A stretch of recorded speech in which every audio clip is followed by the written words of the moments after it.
It's Wednesday, January 22nd. Welcome. I'm Corbin Davenport along with Cody Dooms and Jules Wong. And we've got a lot of stuff to talk about today. Not most of it isn't related at all, so we're kind of just going to be jumping all over the place.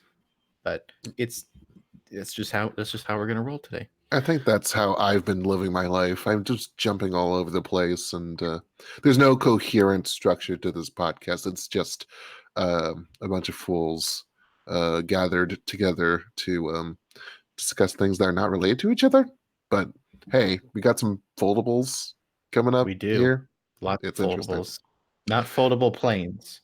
Not foldable Foldable planes, not paper planes, not any other band that's been popular in the past couple of years, but foldable phones. So let's get back to Motorola and its dealing ways, because you might have remembered back in November they launched that new Razr, that clamshell that's supposed to fold in on itself, and it's supposed to be great. Plastic screen, plastic OLED display, $1,500 only from Verizon. That was a great time, right?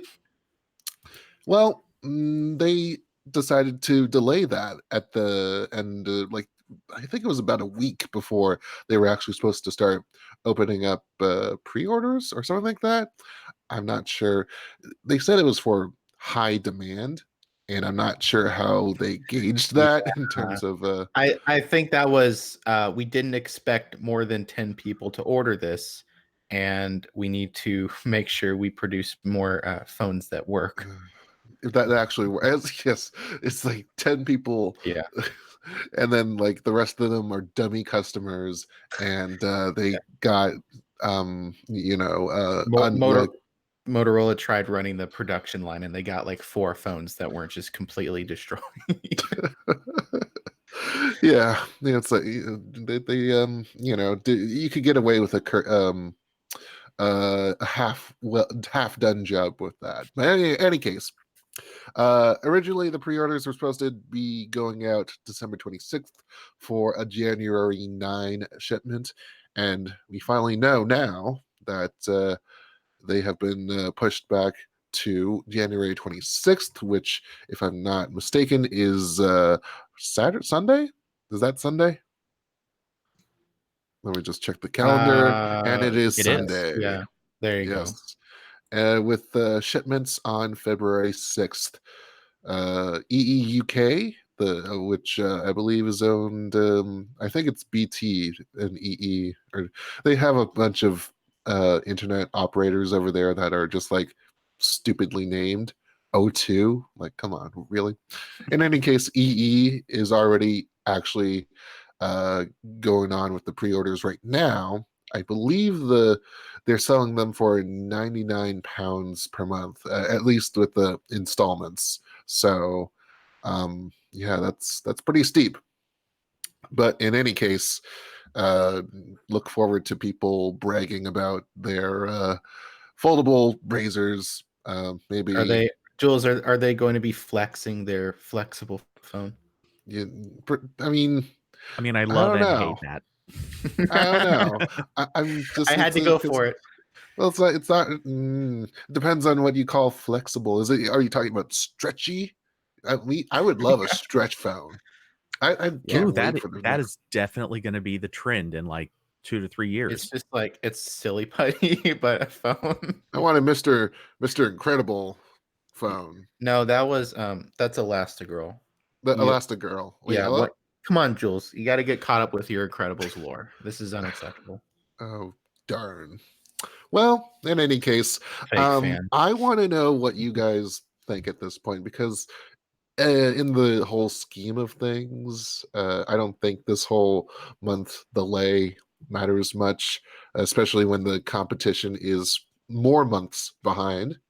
But do you think the Razor will be accounted for as a success or a failure on the basis of just Motorola's track record alone? You know, how people perceive the company, if they perceive them at all at this point, because they haven't had much to cheer on about recently. Or do you think this will be an indictment or uh, a positive remark on foldable phones as a category? So I'll just kick off by saying, and I think this is where almost everybody has landed, the aspect ratio of this screen is dumb.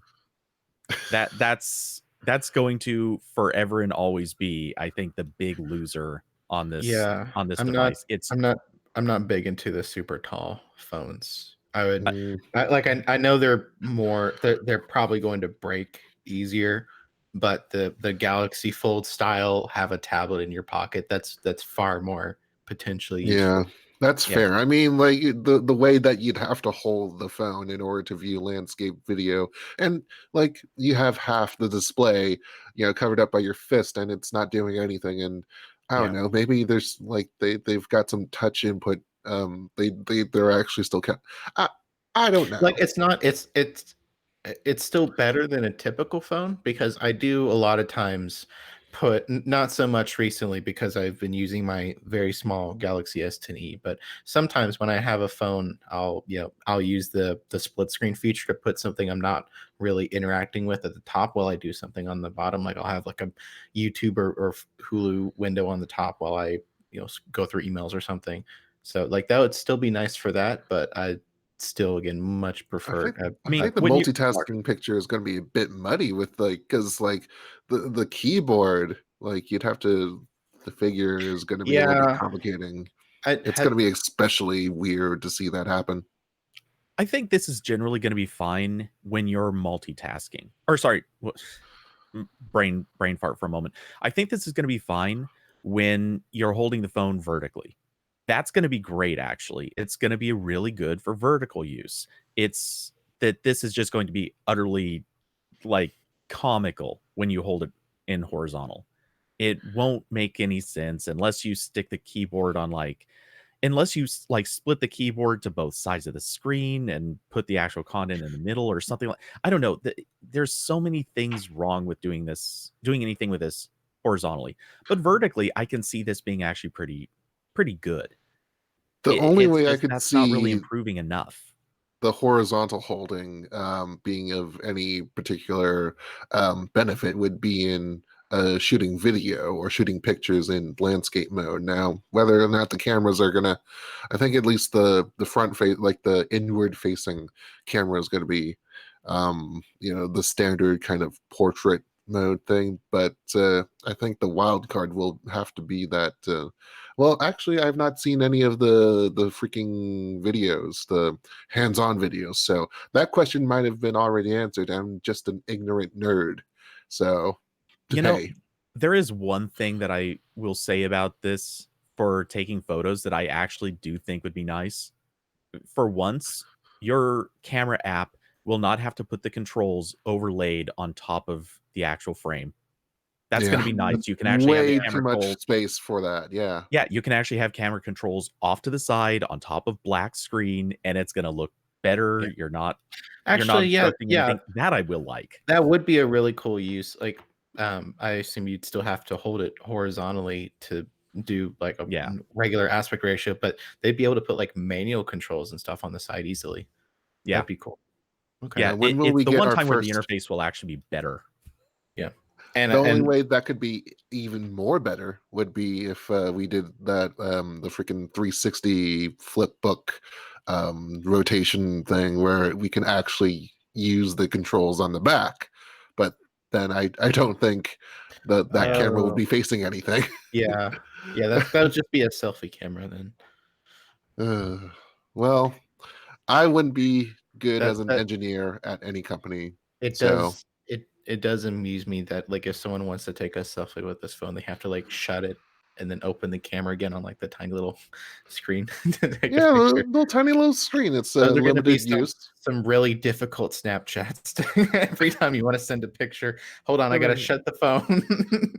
Wait, is that not a camera in that cutout Yeah, notch there's at the that's a Oh, top? camera. They is got it? two cameras. Okay. Yeah, Never. Yeah. Okay. okay. I was Well, gonna say, I'm wait the a second. I'm ignorant one super now. confused. Yeah. If you have to take your selfies with the external camera, holy Okay. crap! Yeah. What It's an is a inward notch and an for? outward camera. I'm just being dumb. Ugh, Oh, yeah. well, it's not super visible. I get that. But Yeah, it's anyway, Jules, shaded.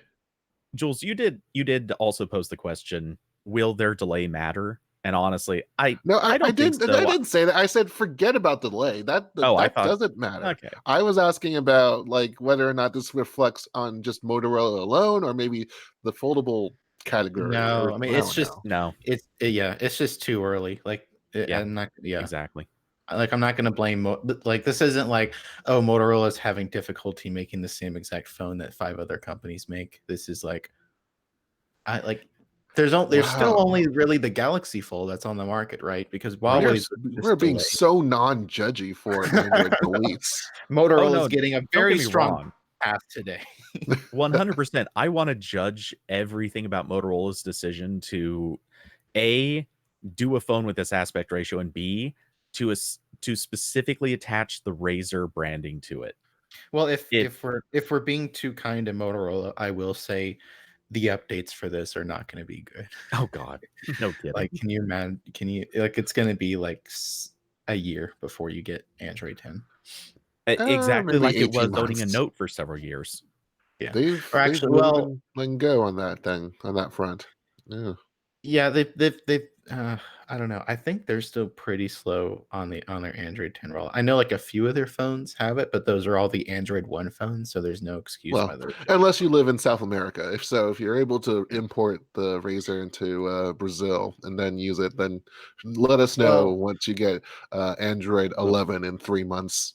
will this even yeah, work yeah. on their networks? Motorola gives everyone in India Android like a month after it comes out, and then those poor souls who bought the unlocked phones in the US get to wait like 3 years. Yeah, Cody, to really. your question about whether or not it will work, I don't know. Maybe you can hack the freaking radios or something. I don't think they're actually going to bring the Razer down to South America, at least officially. So, but fantasy worlds and whatnot, imagination.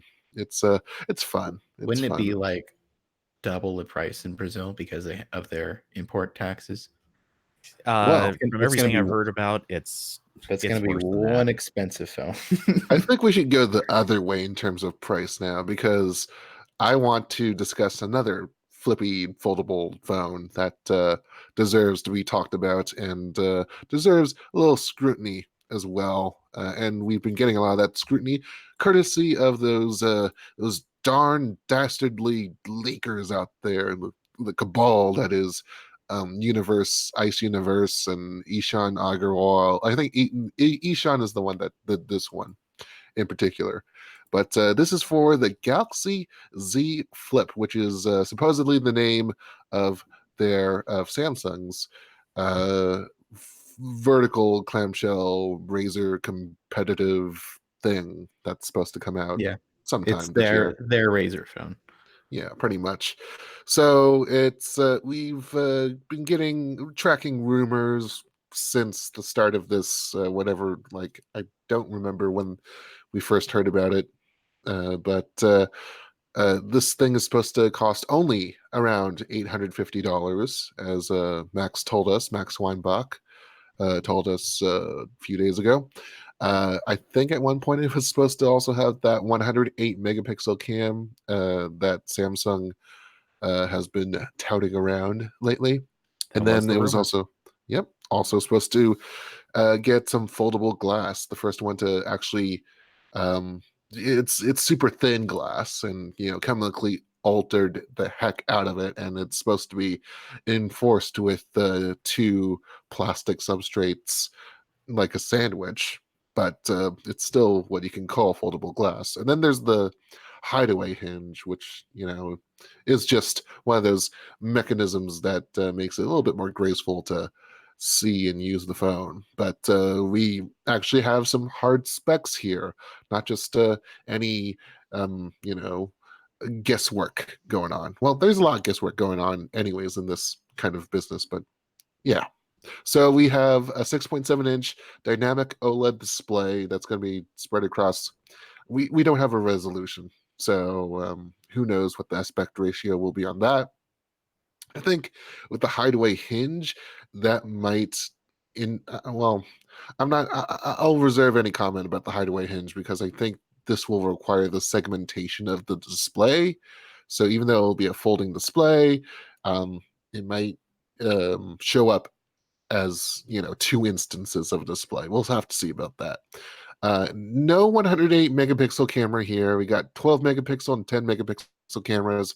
Don't know which is facing in or which is facing out, but hey, not much of a difference there. 256 gigabytes of storage, One UI 2.1, and there were some concerns about this little baby getting an 800 milliamp hour battery because they've been doing around the snooping around the factories, and they were only able to pull one cell out of the leaks.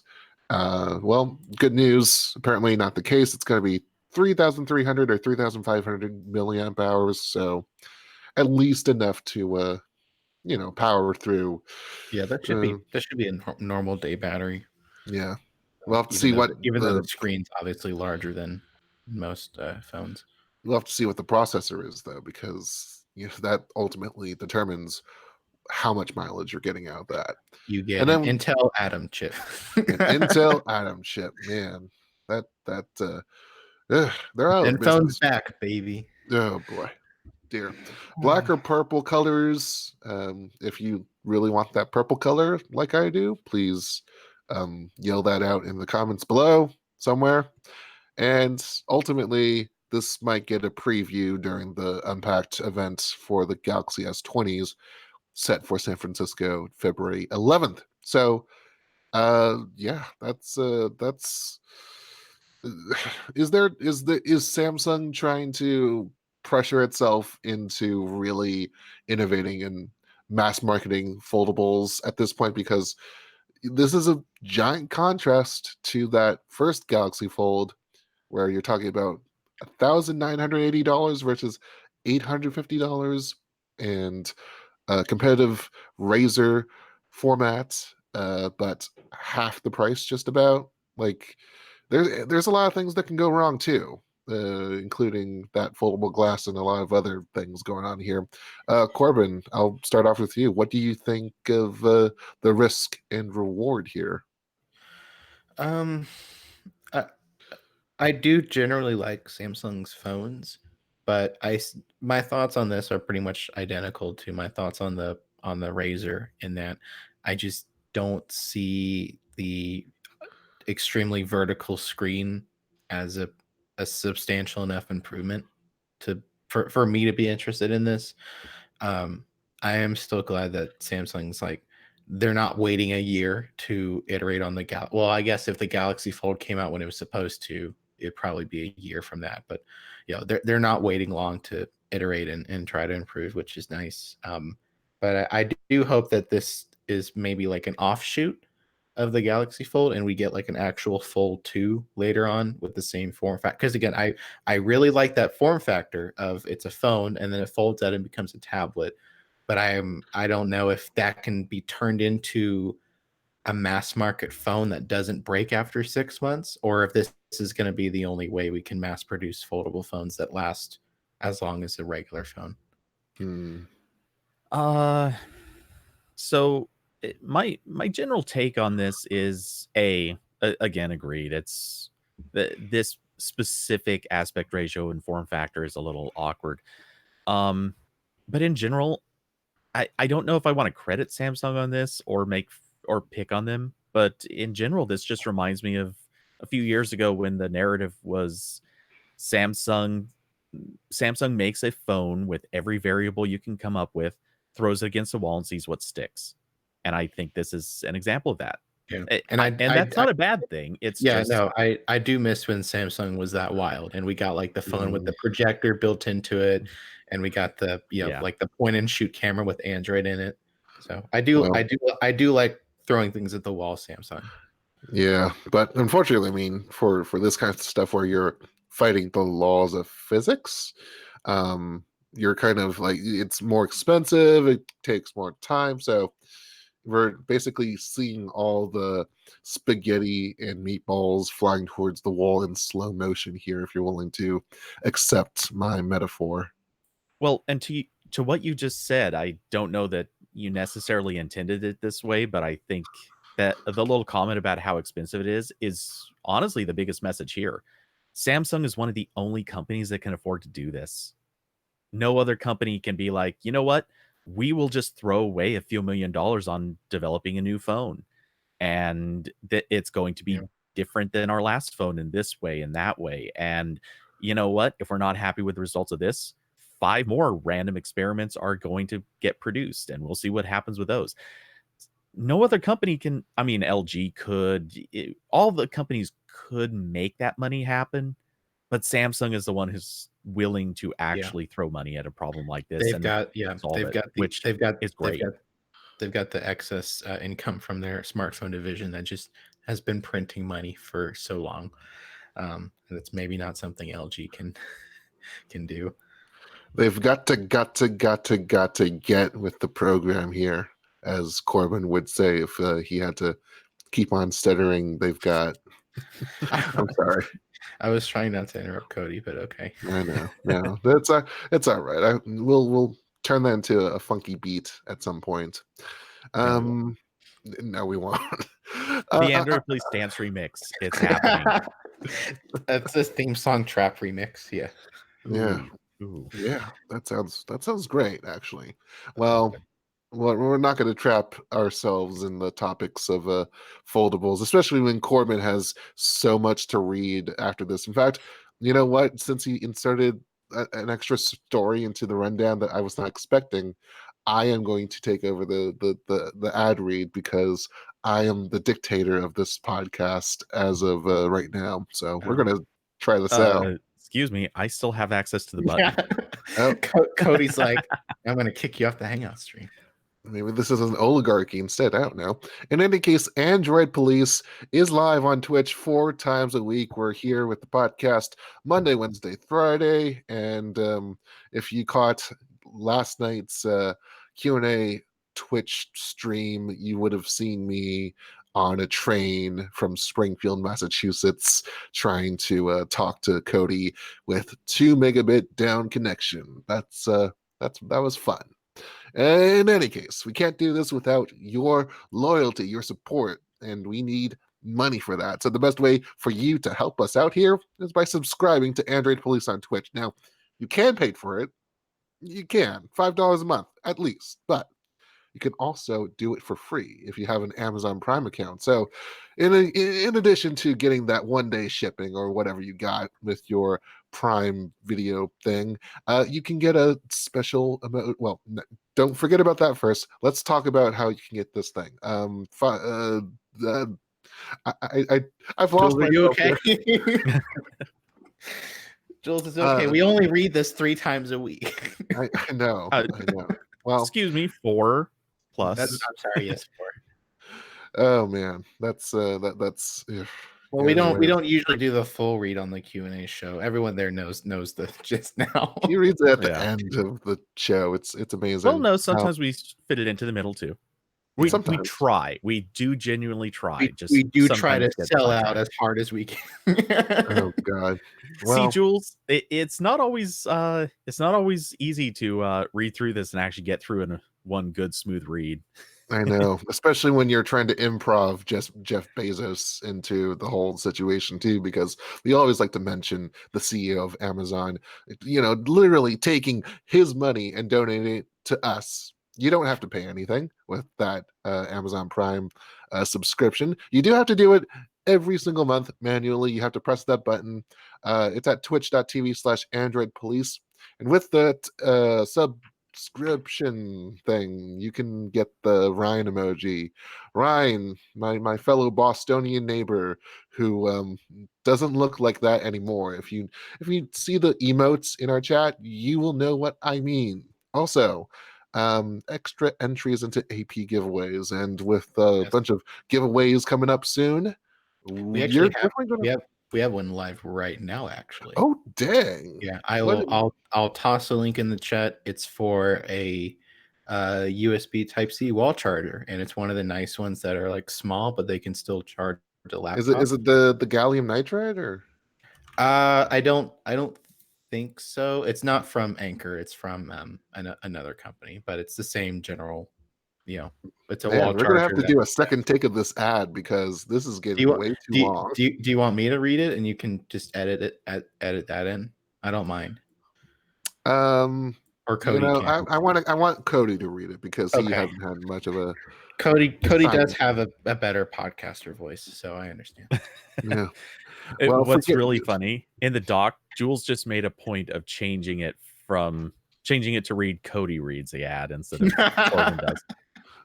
Jules tried to sneak that in, and then Cody would start reading it automatically. He'd be like, "Wait a minute, Hey, I legitimately have done that.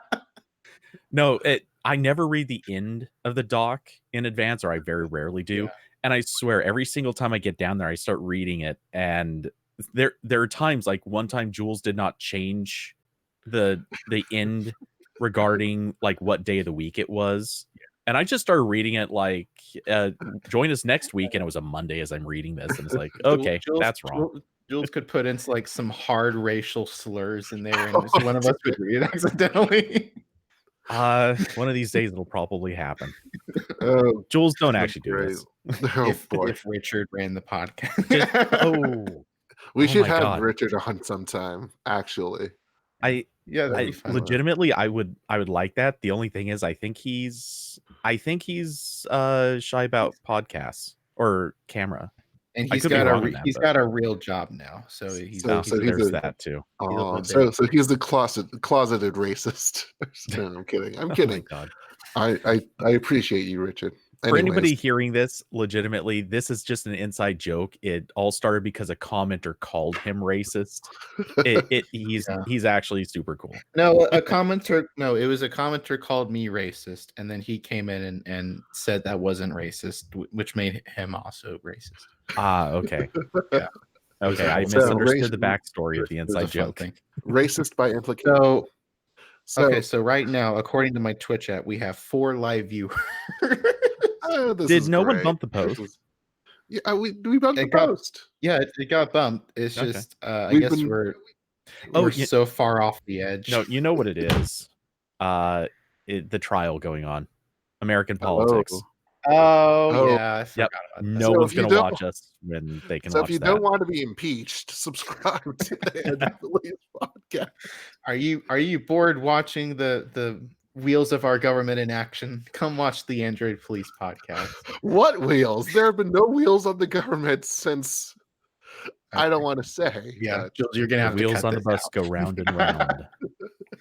Okay. Oh man, Jules, your edit is going to just be brutal today. Yeah. The finished product's gonna be like 10 minutes long. There's just exactly. Okay, we should probably. You're gonna have to think of a very generic way to segue back into the ad read. Okay, so should I actually do an ad read, or are we just gonna skip that and we'll? No, we're gonna do it. We're gonna just do the ad read. We gotta have a competent ad read. For the audio people, the last 7 minutes did not happen, and yeah, you're gonna have to just figure out. We got the Men in Black little laser things. Yeah, exactly. I wish I had a soundboard just to do that right now. Yeah, I do want a soundboard. Okay. Pew pew pew pew. Android Police is live on Twitch 4 times a week. We can't do that without your support, and we absolutely love it when you let us know. The best way to let us know is by subscribing to Android Police on Twitch. As a subscriber, you get access to the Rhine emoji, which, well, it just shows him at the height of his enjoyment. You also gain extra entries into the Android Police giveaways. Tiers for subscriptions start at $5 a month, or if you're an Amazon Prime subscriber, you gain 1 free Twitch Prime subscription each month that you can give to us for free. Just go to Android Police on Twitch. That's twitch.tv/Android Police, and look for the subscribe button. Or you can also subscribe again. Now, see, even I screw up as I'm ad-libbing. Anyway, edit that last sentence out. Nope. Jules, edit out everything. Throw it all out. It's all going anyway. You can also help us out by donating bits or visit androidpolice.com and look for the donate button there. Thank you for your support. Thank you for hanging out with us, and back to the show. So apparently someone just went all Afrikaans on us in the chat, and I'm a little surprised here. I was wondering what that was. I think it's Afrikaans, or at least it's because I think it might be derived off a little bit of Dutch as well. That Well, was we did have that one time, I remember, or I think a couple of times on the Q&A where someone said they were watching it like Nigeria or something, some It African wasn't country. a Nigeria, but Nigerian prince was watching the He Android was. Police. But He no, was Oh we about yeah, he was about to donate. we you have got the dope. legitimately had people from quite a Yeah. few different countries. Yeah, that's super cool. And I wonder It is. why they watch this at 3 a.m. out of all the things they could probably be doing. But Yeah. anyway, so back we're going back to the podcast. No more messing around. Are we going back to the shack? Shut up. Okay. Just Weezering. Yeah. So this is kind of foldables, maybe sort of. You might remember last year when Microsoft had its last big Surface hardware event, and it was mostly about new laptops and tablets and that kind of thing. And they snuck in at the last minute as their like signature Steve Jobs one more thing section was 2 foldable devices. So they announced the Surface Duo, which is a smaller Android foldable, but it's not like a single screen. It's like 2 attached screens. So kind of like a Nintendo DS is maybe the best example I can think of. But And not then as they also fun. there's not a actually I don't know if there's a stylus. I don't know. You probably can't play Brain Age on it, so that's They don't something have any that of the Mario franchises, so by no. default, it's not as fun. There's no Mario Kart. So yeah, there's the Android-based Surface Duo, which is the smaller one, and then they're also working on a larger one that runs a variation of Windows 10. Anyway, the news today is that Microsoft released a preview SDK for the Surface Duo, the Android one. So they were telling developers how they can optimize their apps for 2 screens. So they could either build apps that use both screens as like a singular page, Mhm. or they can build apps that maybe show like supplementary content on one screen while the interactive stuff is on another. There's a lot of possibilities here, and it sounds really cool. So they've made all these new Java APIs so that developers can go ahead and start developing apps that take advantage of both the screens. And they're also working on some new web standards with Google to try to make progressive web apps also do the same. So maybe in a couple of years we'll have web apps that really take advantage of multiple screens in a way they don't really do right now. And also, I don't know if it's live yet, but Microsoft will have a Surface Duo image for Google's Android Studio emulator. So developers will be able to make apps for it without actually having a physical Surface Duo. I wonder how much more work it'll be just working developing for the Duo, because Android 10 already has, if I'm not mistaken, the SDKs for 2 screen usage. So I'm kind of Yeah, interested in how Microsoft's will differ drastically, it sounds like. yeah. They weren't. I don't think they even mentioned the Android stuff. I haven't looked closely into what the API in Android 10 Yeah. entails, but they did mention that the stuff they're working on lets apps recognize like the hinge angle sensor in it. So maybe there's like some different orientations they could do. Or I don't know, but Mm. the gist is that Microsoft is giving app developers everything they need to make apps for dual screen devices. And I'd really like to try out this phone when it comes out. We still don't have a release date or anything for it. I'm sure it'll be expensive. Um, but it sounds neat. And of course, it's just regular Android with Play services, so it should work pretty much like all your other Android devices.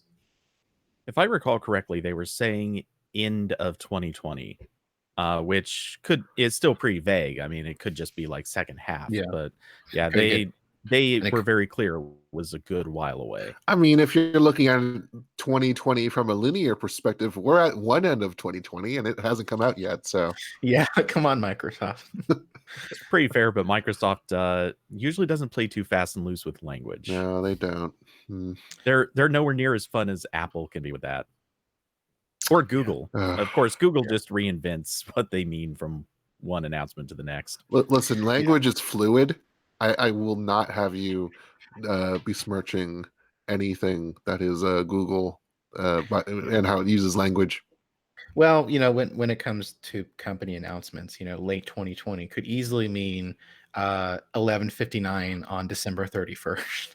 So, you never know with these things. But I yeah, mean, no, or it could be just late, but we yeah, intended it to launch in 2020. So, hey, yes, could be. It could also be noon on July 1st. So who knows?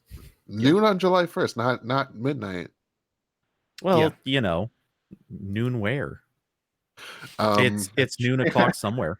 Yeah, exactly. Cure Boss, There you go. which don't is know where like that in is. it's like the last time zone forward. So it's like a plus Okay. 12 or something like that. Yeah. But yeah, so that's neat. It'll be cool to see if apps start to get updated over the next few months. Maybe I do hope Microsoft will give some kind of incentive to developers to add this, or otherwise it's going to be pretty slow to Mm, happen. But Yeah, yeah, I kind of foresee this going about the same way as almost every other uh like hardware form factor Google has tried launching. There will definitely be a few people who jump on it, but the numbers are going to be low unless yeah. Microsoft is incentivizing developers to well invest time and money. they should. I mean, their cloud division made a lot of money last quarter. I think they can throw around a couple bucks. Yeah, Azure is the moneymaker here. And speaking Yeah, but of things that hasn't most are, of that money been going towards keeping Xbox alive? eh, It by a lot of studios. yeah, But yeah, so completely shifting gears. We're no longer talking about folding phones. Google made a couple of Chromebook announcements this week, and most of it didn't really apply to anything most people listening to this would care about. It was all education and product management stuff. But what they did announce is the first.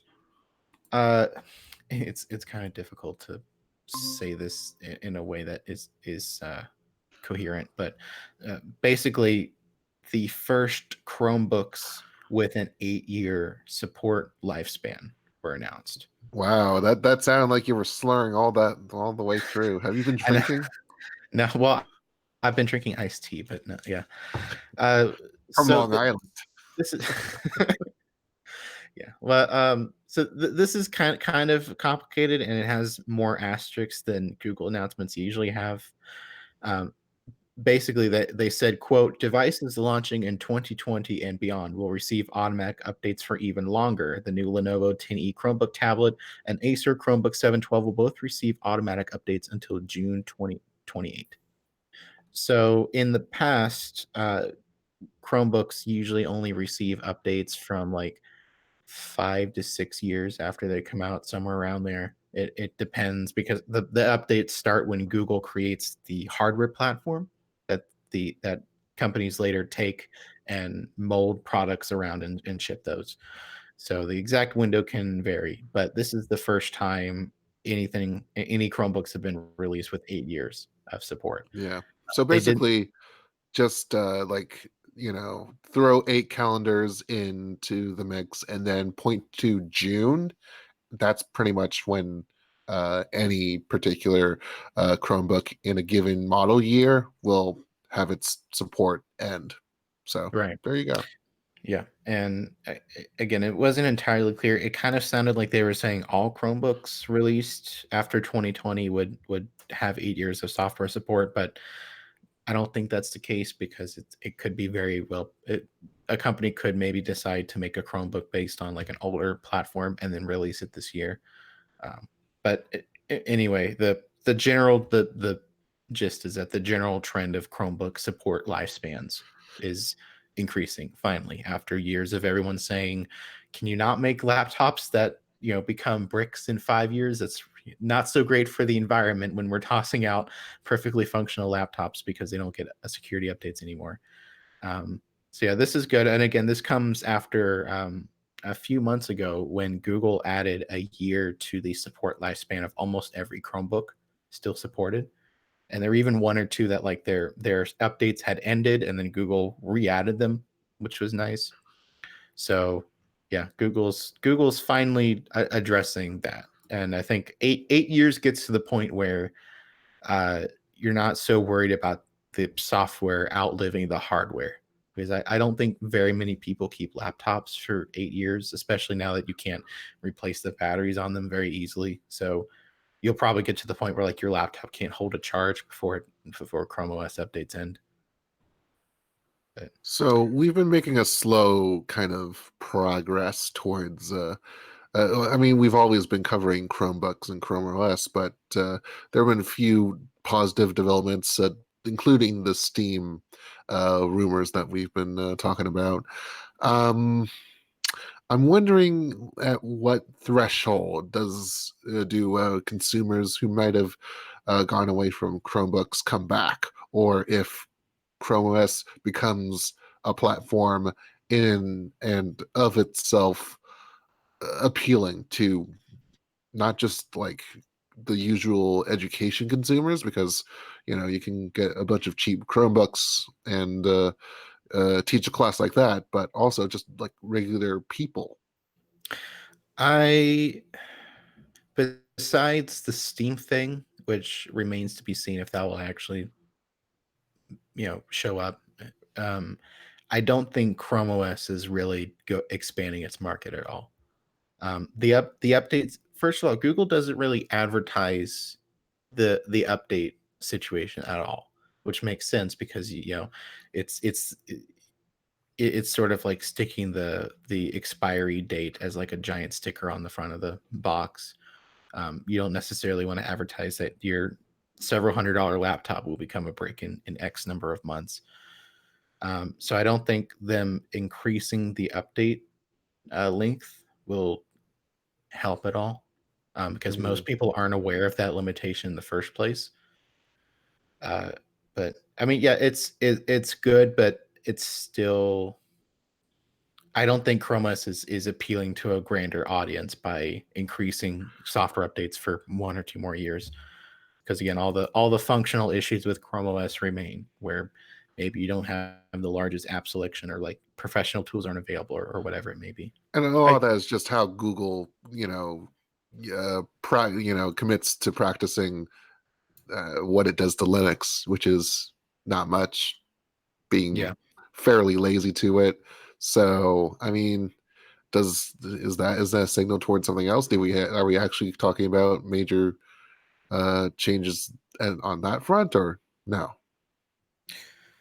I don't think I don't really think the Linux aspect of Chrome OS is ever going to be a selling point, because Linux is still a very niche thing that not a lot of people are Well, interested I in. mean, not in terms of that, but in terms of other program developers actually being able to Oh, do so more. you're like, do you think like developers are more likely to buy Chromebooks now? Not necessarily, but being able to create more programs for Chromebooks or apps, like Google allowing more than just Android apps to Yeah. happen on Chromebooks. Like Um, it's just a gap. It's just a gap filler for now, well, I think. it's the same thing as the updates, where they don't really advertise it at all. Like up until the Steam thing was, rumored, it seemed like Google had absolutely no intention of making Linux like a something the average person would care about on a Chromebook. Like right now, it's a setting you have to dig into the settings to enable, and then once you enable it, it just gives you a terminal. So it's definitely not meant for the average person to play around with. They could make it if they wanted to. They could make it where setting up Linux was just like an added step in the setup process, and then they could have it show up as like an app store, just like every other Linux desktop does. Um, but yeah, I don't think Chrome OS is extending its market very much. I don't think that'll happen unless Google really tries to address the missing gaps in its software library itself, or by paying developers a lot of money to port their apps to Chromebooks, Mm. and that I've hasn't been happened. I've been getting in front of Cody. Go ahead. Sorry.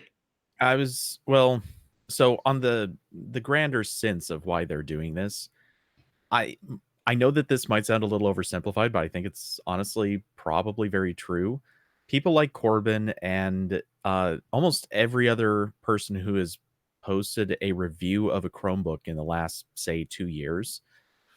Honestly, I think a lot of those reviews all probably end with the same general message. Chromebooks have expiration dates, and those expiration dates are too short. So anytime somebody goes to look at a review, they're getting this kind of hammered into their head that, hey, if you buy this thing, yes, it's cheap and it gets the job done with, whatever particular specific job it's capable of doing.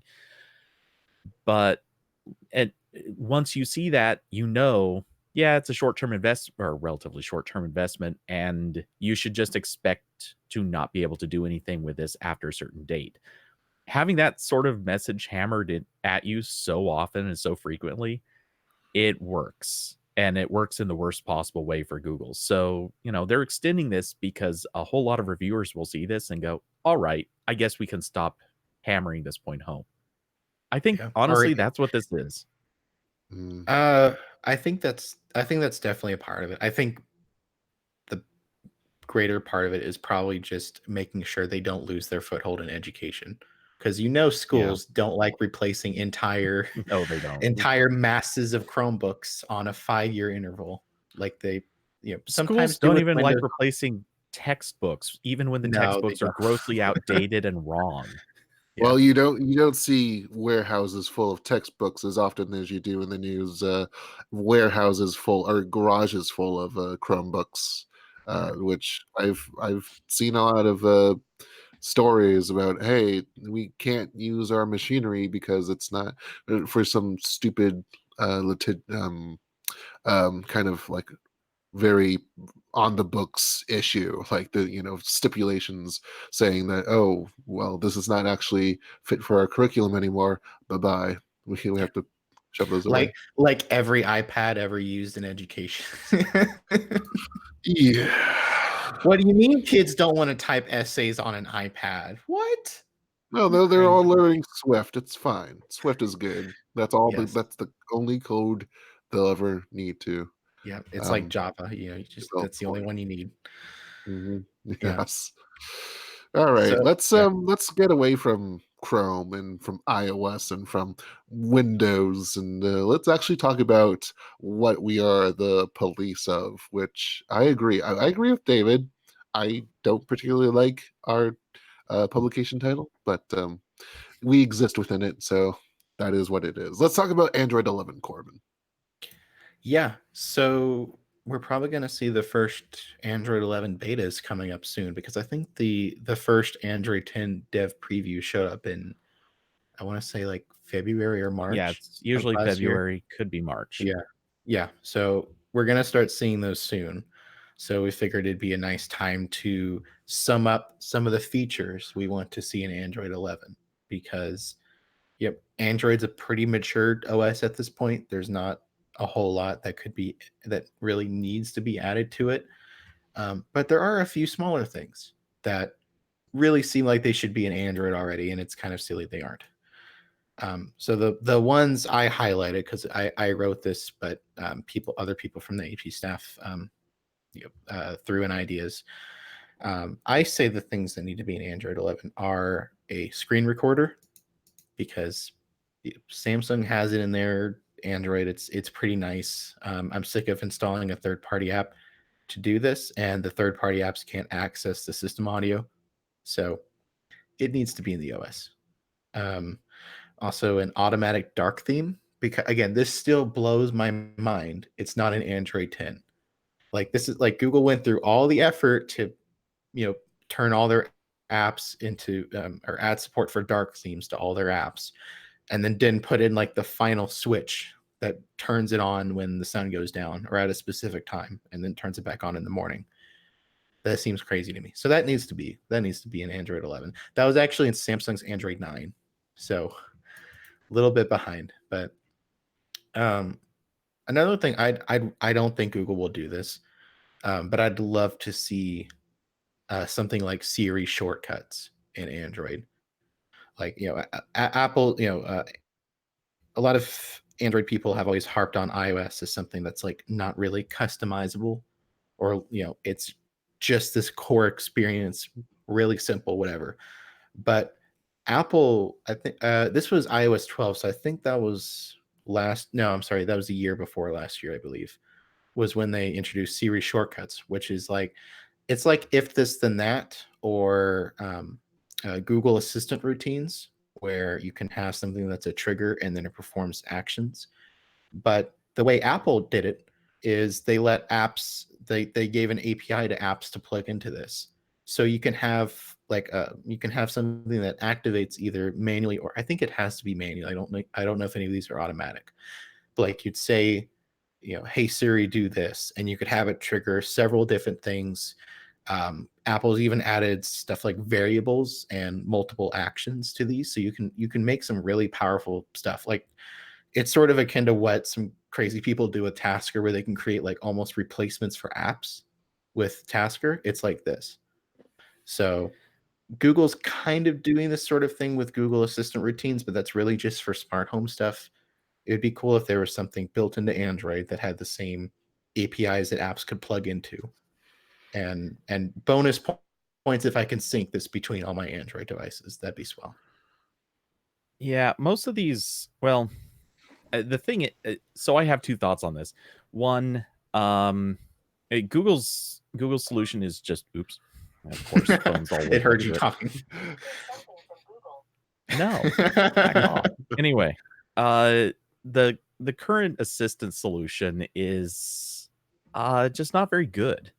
It's it not. exists, it's simple, and you could certainly accomplish a fair number of things with it, but not the way you want to and not reliably. And that's kind of what sucks about it. And it's all stuff that has to have plugs into Google Assistant. So I can't say like do a thing on my device with this. That's not how it works. And I'm not sure if you can even call out to services that could be accessed via Assistant. I haven't really tried, but it's suddenly occurring to me. I don't know if that's possible. It's mostly just all smart home stuff. So it's like, Right. if I say a word, turn off some lights and start some music on my speaker, that kind of thing. Well, but I mean, if you, let's say a pizza place decided to create a service so you could do a pizza order by voice, I don't know if you can even do that sort of thing. Yeah. But anyway, the other thought I do have, I'm genuinely curious how many people use this on iPhones, because it's a really neat feature, but I'm wondering if it's something anyone's actually sat down and started using in appreciable numbers. I've talked to and I've heard from a few iPhone people that really like this and they use it to build crazy stuff. But I think this is just one of those things where it's a power user feature. Like I don't think the masses are building Siri shortcuts to automate their lives. But it's just something cool, and I'd like to see it. Yeah. In Android. Moving on, a couple things. I'd like to see the Android Files app merge with the Files by Google app. It seems weird they're still separate. I know there's like the separation where Files is like an AOSP app, so it's just supposed to be like this core part of the system that doesn't change very often. And then Files by Google is like an app that gets updated through the Play Store. Yeah, but I think it just integrate the easy sharing features, and even then, my phone just triggered Google, even though I didn't even say Google in that sequence of words. Great, thanks. Now there it goes. All right, well, you can shut up now. That one was your own fault. Yeah, you asked. Own goal. All right, yeah. But anyways, I think Beast Adams is accusing you of something. How does it feel to write this article knowing that the device you're currently using has most of these features? Yes, because I use a Samsung phone. It makes this article easier to write because I don't have to think very hard. I only had to come up with a couple of things that I wanted that weren't already part of Samsung's UI. Well, it just so happens that I have the Pixel 5 over here with the latest Android 11. Wow, you got Siri shortcuts on there too. Wow, look at that. Yeah, it dual boots with iOS. No, but it's actually Alexa shortcuts. Yeah, yeah. And in fairness, Samsung does kind of have something like this, but it's really basic. I think there's maybe like 10 actions it can do. They've and tried it's all so hard with Bixby, and they just can't get it to.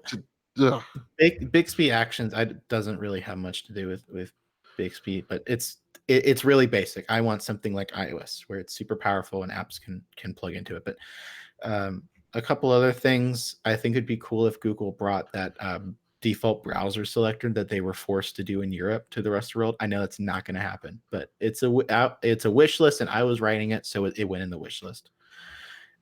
Also, maybe some kind of clipboard manager would be kind of cool. Not like the really basic one that's in Gboard, but like a fully featured one with the option of being able to choose a third-party app as a replacement if you don't want to use Google's. Again, seems like something basic they could do. Another thing that I don't think Google would do, but it's my wish list, so I put this in, is better support for large screens, because I got a Galaxy Tab S5e last year and I really like it, but almost none of Google's apps have interfaces for large screens. It's almost comical when I open like Google Tasks and it just takes up like the smallest fraction of the screen imaginable.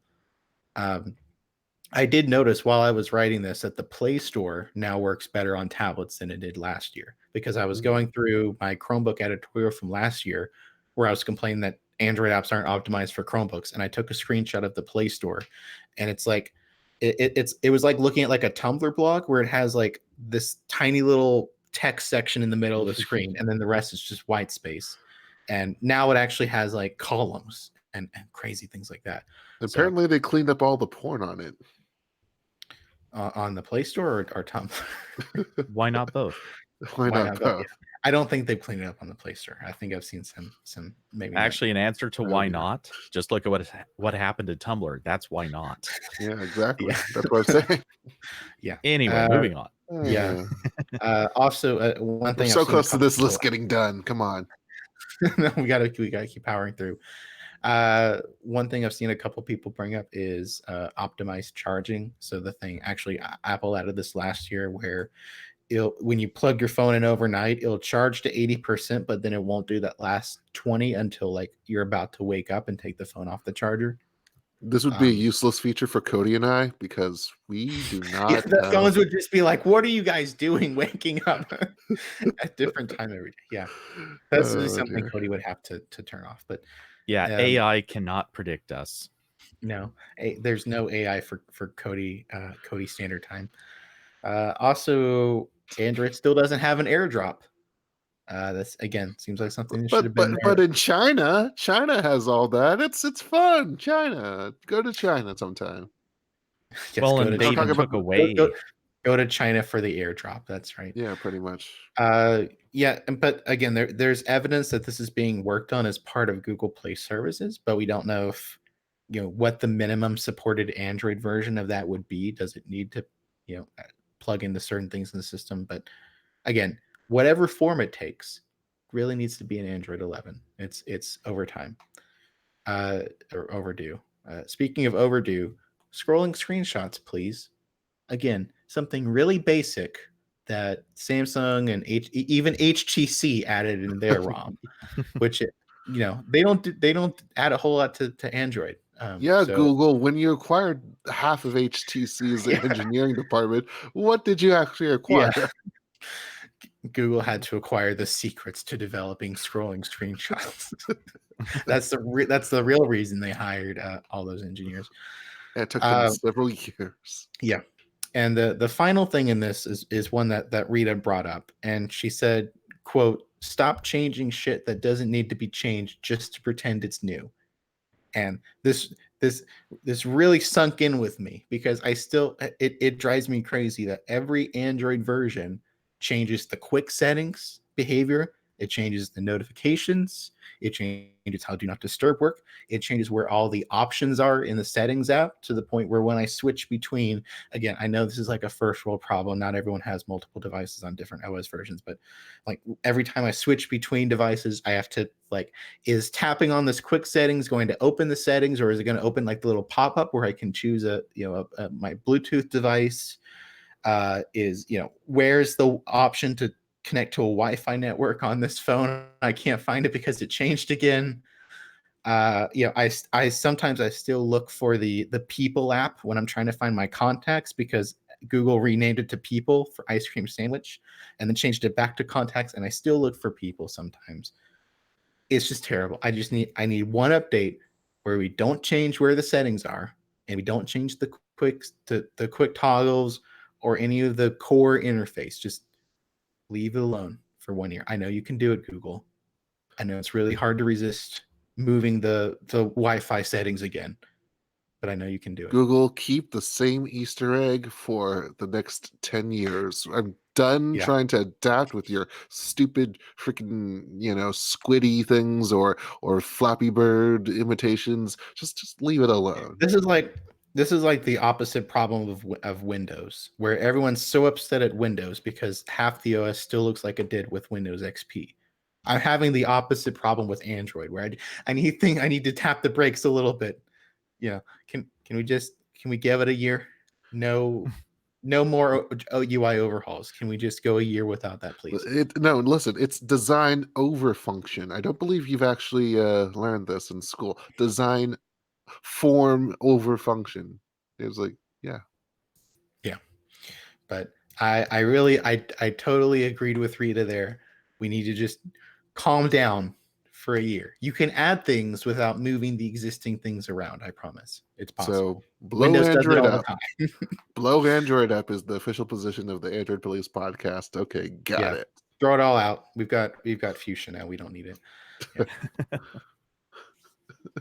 So are there any burning Android 11 requests that you guys might have that I didn't include here? We can round it off. Change up the default ringtones, I guess. Like those have been around for a while. I actually maybe like a ringtone syncing would be kind of cool, because every time I set up a new phone, I don't change it anymore because it's just too difficult. Yeah. I'll throw in the thing I mentioned actually to, I think it was to the list. I'm pretty sure I put it in there. It was, I want to see a role manager, especially for certain roles that might they might be providing things multiple apps should be able to access. But because roles are built so only one app can hold a role, it gets in the way and it's kind of dumb. Yeah. So yeah, that is definitely that is definitely one thing Google should lean harder into in this age of we're removing functionality in the name of privacy, which I completely understand and agree with. But also, you can have a role so one app can do those things and tell the user this is the only app that can access your heart rate sensor or something. But the problem is there are instances where it doesn't make sense that a single app should have that exclusively, and you I mean, you could change it, but you can't have two at the same time or something like that. It just doesn't make sense in some of the scenarios that they presented. So I think that's my nag for Android 11 right now. I am glad that with Android 10 and maybe Android 11 will continue this. I am glad that Google is still encouraging being able to change the default apps that do a lot of the core system functionality. In an era where Apple still doesn't let you change the default browser, Google's like, you can change the default app for like half of what the phone does. Be our guest.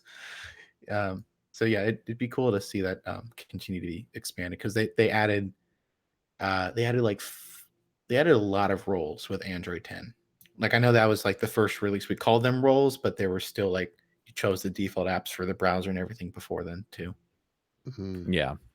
But yeah, so and Android 11, probably we'll be talking about it soon. Soon enough. I was just as coming fast. No, that didn't come out right. iOS is coming out as fast as the next Unpack, the next MWC, and all the other events that we have to look forward to this year. It's going to be a busy next couple months, so you'll have to stay tuned in to the Android Police podcast. And speaking of all that, all the topics we've talked about today can be found at androidpolice.com/podcast. We are live 4 times a week.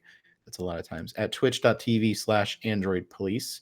And we'd love to hear your thoughts about whatever we talked about today, or if you don't like something we do, or maybe you just, you want to tell us how your day's going. That's awesome too. You can send an email to podcast@androidpolice.com. On Twitter, I'm at Corbin Davenport. Cody is at Cody_TOOMBS.